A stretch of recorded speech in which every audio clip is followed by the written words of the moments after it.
Good morning all of you. जैसा कि हम लोग first paper, second paper, third paper के प्रीवियस ईयर के पेपर के आधार पे या पर्यवेक्षक की मानसिकता के आधार पे एनालिसिस करने के बाद हम देख चुके हैं कि जो केस पेपर हम लोगों के द्वारा जो बनाया गया है बड़ा ही सटीक रहा। अगर लघु उत्तरी प्रश्नों को और दीर्घ उत्तरी प्रश्नों को देखा जाए तो हम लोग 90% सफलता अर्जित किए हैं। यानी ऐसे ये क्वेश्चन ऐसे थे कि अगर इसको अच्छे से पढ़ के बच्चा गया होगा तो 90% क्वेश्चन यहीं से आया था। अब हम बहुत सारे बच्चों की रिक्वायरमेंट थी कि सर फोर्थ पेपर का भी एनालिसिस कर दीजिए। हम फोर्थ पेपर का एनालिसिस लेकर आए हैं। जैसा कि फोर्थ पेपर भी आप जानते ही हैं कि 50 नंबर का होता है जननायक चंद्रशेखर विश्वविद्यालय में, और इसके भी प्रश्न का जो नेचर है आप देख ही चुके हैं। जो लघु उत्तरी प्रश्न होंगे वो 5 क्वेश्चन होंगे। कितने प्रश्न होंगे? 5 प्रश्न होंगे।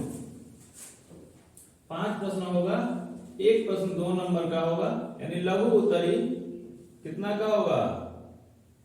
10 नंबर का। और शब्द कितने लिखने होंगे? 200 शब्द। इसका उत्तर कितने शब्दों में देना होगा? 200 शब्दों में देना होगा। और जो दीर्घ उत्तरी प्रश्न है उनका क्या है कि 4 यूनिट दिया गया है। 4 यूनिट से हर यूनिट से 2-2 क्वेश्चन पूछे जाएंगे, जिसमें से एक प्रश्न का उत्तर हमको देना है। अथवा वाला दे दें या पहले क्वेश्चन का आंसर दे दें। अब चूंकि कुछ दीर्घ लघु उत्तरी प्रश्न है, देखें कौन किस किस प्रश्न के आने की संभावना सबसे ज्यादा है। पहला है शैक्षिक तकनीक के उपागम।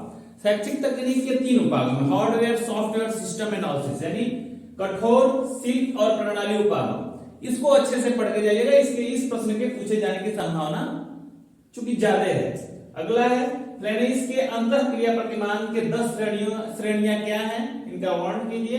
अगर ये प्रश्न 2 नंबर में आता है, ये प्रश्न अगर 2 नंबर में आता है तो केवल 10 श्रेणियां ही लिख देनी है। तो उसकी 10 कौन से श्रेणियां हैं। अगला है प्रश्नीकरण कौशल क्या है, यानी जब हम पढ़े थे माइक्रो टीचिंग तो उसमें 10 टीचिंग पढ़े थे, 10 शिक्षण कौशलों को पढ़े थे। उसी को पूछ रहे प्रश्नीकरण कौशल क्या है। वेब अनुदेशन, देखिए दूसरा क्वेश्चन है ये तीसरा है, ये चौथा क्वेश्चन हो जाएगा। वेब अनुदेशन और यूनिसेट सेट की उपयोगिता क्या है। अब ये अगला क्वेश्चन है कक्षा में जनसंचार माध्यम,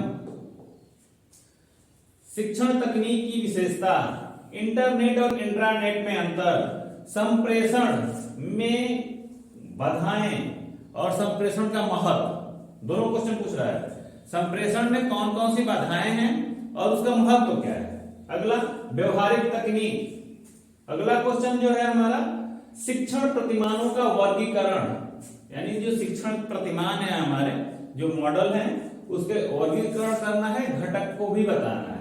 अगला है शाखीय विक्रम अनुदेशन के मूलभूत अधिनियम, यानी हम लोग पढ़े होंगे, अगर अच्छे से पढ़े हैं तो पढ़े होंगे इसमें linear program, branching program, mathematics program, यानी रेखीय विक्रम, शाखीय विक्रम और आरोही विक्रम। 3 विक्रमों को हम लोग पढ़े होंगे। उसमें से जो ब्रांचिंग, जो शाखीय विक्रम है, इसके पूछे जाने की संभावना ज्यादा है इस पर। अगला है सूक्ष्म शिक्षण की अवधारणा, यानी सूक्ष्म शिक्षण क्या है। सूक्ष्म शिक्षण की एक परिभाषा बस यहां बता देनी है, और इसकी अवस्थाएं कौन कौन सी हैं, कितने चरण है इसके। कक्षा में जनसंचार माध्यम क्या क्या है, इकाई योजना की रूपरेखा बताइए। कंप्यूटर में अदा उपकरण क्या है, कौन कौन से उपकरण होते हैं, अदा, प्रदा और प्रणाली, इनपुट, आउटपुट और सिस्टम एनालिसिस। अगला क्या है, कंप्यूटर में अदा उपकरण क्या है, शैक्षिक टीवी क्या है, अनुरूपित शिक्षण के लाभ क्या क्या हैं, शैक्षिक प्रौद्योगिकी शिक्षार्थियों के लिए किस प्रकार सहायक है, शैक्षिक प्रौद्योगिकी शिक्षण अधिगम प्रक्रिया में कैसे एकीकृत की जा सकती है। नेक्स्ट क्वेश्चन, एक शिक्षक पाठ के प्रति छात्रों की रुचि बनाए रखने के लिए क्या कर सकता है, देख सकते हैं। अगला है हमारा क्वेश्चन जो है, एक कोई दो तरीके बताइए जिससे एक शिक्षक प्रभावशाली संप्रेषण कर सकता है, यानी प्रभावशाली संप्रेषण के तरीकों को हमें बताना है। अगला है प्रभावी प्रक्रिया दर्शाने वाले एक समुचित उदाहरण दृष्टांत के साथ दीजिए। MOOC का पूर्ण रूप क्या है, इसके दो लाभ बताइए। अगला क्वेश्चन है ICT क्या है, इसके प्रमुख अंग कौन कौन से हैं। नेक्स्ट क्वेश्चन है मृदु उपागम क्या है, जहां हम लोग बात कर रहे थे ना ऊपर, पहला क्वेश्चन वो था software hardware software system analysis, वैसे मृदु उपागम ये कौन सा है, मृदु मतलब सॉफ्टवेयर। पाठ्य योजना क्या है, आभासी कक्षा क्या है, संगठन के सिद्धांत, OHP क्या है, ओवरहेड प्रोजेक्टर क्या है, इसके बारे में भी पूछा जा सकता है। अब यहां पे हम आते हैं किसमें, दीर्घ उत्तरी प्रश्न को करेंगे और इसका आंसर जैसे कि हम कई बार हम नहीं बताना चाह रहे, हम लोग बार बार कई बार इसको देखे हैं। इसका प्रश्न कितना, इसका जो उत्तर होगा कितने में देना होगा हमको, 500 शब्दों में, कितने में, 500 शब्दों में देना होगा। और आगे इसको देखते हैं, पहली यूनिट से जिस क्वेश्चन के आने की संभावना सबसे ज्यादा है वो संभावना है शैक्षिक तकनीक को परिभाषित करते हुए शिक्षण में इसके क्षेत्र की उल्लेख करें। शैक्षिक तकनीक क्या है, मीनिंग लिखेंगे, परिभाषा देंगे, और शिक्षण में इसकी महत्ता क्या है और शिक्षण में इसका क्षेत्र क्या है। अगला है या तो ये करेंगे क्वेश्चन या तो अथवा वाले करेंगे। जैसे दूसरा क्वेश्चन है व्यवहारवाद और संरचनावाद में अंतर कीजिए, शैक्षिक तकनीक के विकास में संरचनावाद की भूमिका पर समुचित उदाहरण की सहायता से प्रकाश डालिए। अब दूसरी यूनिट आती है, दूसरी यूनिट में किस क्वेश्चन के आने की संभावना ज्यादा है, जैसे दूसरी यूनिट है। अब इसमें जो पहला क्वेश्चन है दूसरी यूनिट का, शिक्षण प्रतिमान से आप क्या समझते हैं, यानी एजुकेशनल मॉडल से आप क्या समझते हैं। शिक्षण प्रतिमान का कक्षा शिक्षण में क्या महत्व है, बुनियादी शिक्षण प्रतिमान की व्याख्या कीजिए। इस क्वेश्चन के आने की संभावना ज्यादा है, आप थोड़ा सा इसको ध्यान से देखेंगे। अगला क्वेश्चन है सूक्ष्म शिक्षण से आप क्या समझते हैं, यानी माइक्रो टीचिंग क्या है। सूक्ष्म शिक्षण का भारतीय प्रतिमान की रूपरेखा आपको प्रस्तुत करनी है, यानी सर्कल, आपको सर्कल बना देना है कि कितने मिनट का आपको यहाँ पे सर्कल बनाना है, तो उसके कौन कौन से चरण हैं। नेक्स्ट अगला है अब तीसरी यूनिट से भी दो क्वेश्चन पूछे जाएंगे। अब इसमें किसके पूछने की संभावना ज्यादा है, संप्रेषण को परिभाषित कीजिए, यानी डिफिनीशन ऑफ कम्युनिकेशन, यानी कम्युनिकेशन क्या है इसको परिभाषित कीजिए, तथा कक्ष में इसके प्रकार का वर्णन कीजिए। अगला क्वेश्चन या तो आप संप्रेषण वाला क्वेश्चन कर लेंगे या तो आप संप्रेषण वाला क्वेश्चन कर लेंगे, या तो शिक्षण अधिगम व्यवस्था के सोपान का वर्णन कीजिए। इस क्वेश्चन को पढ़ेंगे, दोनों को पढ़ते जाएंगे आप, दोनों के आने की संभावना बराबर है। अब चौथी जो यूनिट है, जो लास्ट यूनिट है, इसमें जिसके पूछे जाने की संभावना सबसे प्रबल है वो है अभिक्रमित अनुदेशन से आप क्या समझते हैं।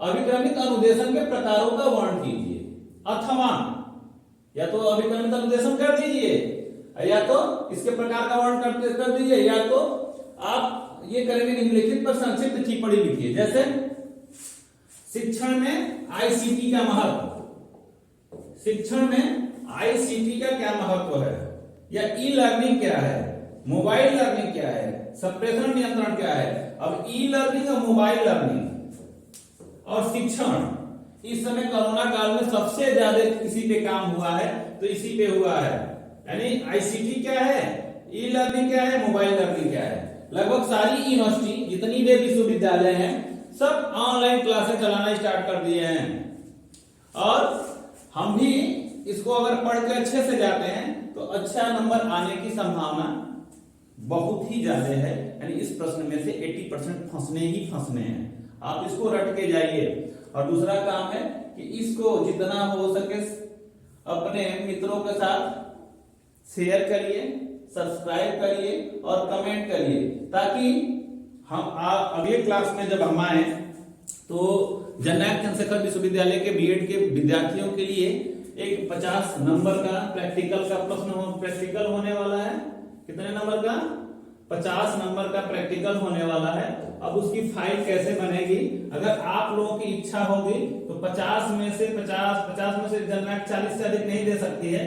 अगर 50 में से 40 अंक हम कैसे प्राप्त करें, उस फाइल की रूपरेखा कैसी हो, उस फाइल को कैसे हम बनाएं, अगर आपकी इच्छा होती है, अगर आपका कमेंट आता है कि सर बताइए और एक प्रोफार्मा प्रस्तुत करिए, तो उसको भी हम बताएंगे।